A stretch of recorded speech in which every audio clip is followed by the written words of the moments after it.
Hello, rifle club ഇപ്പോൾ നോക്കി ഇറങ്ങിയുള്ളൂ. അസാധ്യമായ മേക്കിംഗ് ഉള്ള പടം. ആഷിഖ് കപൂറിൻ്റെ എന്താ പറയുക, ഭയങ്കര രസമാണ് പടം കാണാൻ വേണ്ടി. അടി വെടി പുക. ഇത് ഇഷ്ടമുള്ളവരെ പടം കാണാം. ഒരു പ്രാവശ്യം പടം കണ്ടെങ്കിൽ നഷ്ടം വരില്ല എന്ന് വിചാരിക്കുന്നു. കാരണം അത്രയും നല്ല വിഷ്വൽസും സ്റ്റോറി എന്ന് പറഞ്ഞാൽ നോർമൽ സ്റ്റോറിയാണ്. അത്ര വലിയ കഥ പ്രതീക്ഷിച്ചൊന്നും പോകണ്ട. പക്ഷെ ഒരു പ്രാവശ്യം കണ്ടെങ്കിൽ നഷ്ടം വരില്ല. പഴയ കാലഘട്ടത്തെ 1990 ആ കാലഘട്ടത്തിൽ നടക്കുന്ന ഒരു കഥയാണ്. പക്ഷെ നല്ല രീതിയിൽ ആഷിഖ് കപൂർ എടുത്തിട്ടുണ്ട്. ആഷിഖ് കപൂർ, ഷാൻ പുഷ്കരൻ, എന്താ പറയുക, നല്ല അടിപൊളി മേക്കിംഗ് ആണ്. ഒരു അമൽ നീരൽ ടച്ച് എന്ന് വേണം പറയാം. അത്ര എത്തിയില്ലെങ്കിലും പക്ഷെ ആ രീതിയിലേക്കുള്ളൊരു പടമാണ്.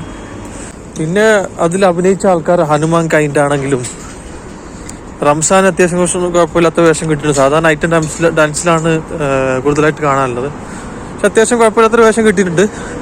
വാണീഷ്നാഥുണ്ട്, സുരഭി ലക്ഷ്മി, ദർശന, അങ്ങനെ കുറേ ആൾക്കാരൊക്കെ ഉണ്ട്. എല്ലാവരും നല്ലതായിട്ട് അഭിനയിച്ചിട്ടുണ്ട്. ദിലീഷ് പോത്തൻ അസാധ്യമായിട്ടുള്ള ക്യാരക്ടറാണ് ദിലീഷ് പോത്തനാണ് നടന്നു വേണമെങ്കിൽ നമുക്ക് പറയാം. എന്തായാലും നല്ലൊരു പടമാണ്, എല്ലാവരും കണ്ടിരിക്കേണ്ട ഒരു പടമാണിത്. മേക്കിംഗ് ആണ്, എന്താ പറയാ, ഭയങ്കര വെടിയും. സെക്കൻഡ് ഹാഫ് മുതൽ അങ്ങോട്ടേക്ക് എന്താ പറയാ, മൊത്തം ഫുൾ ലെവൽ സാധനം. എല്ലാവരും ഒന്ന് കാണുന്നതായിരിക്കും നല്ലത്.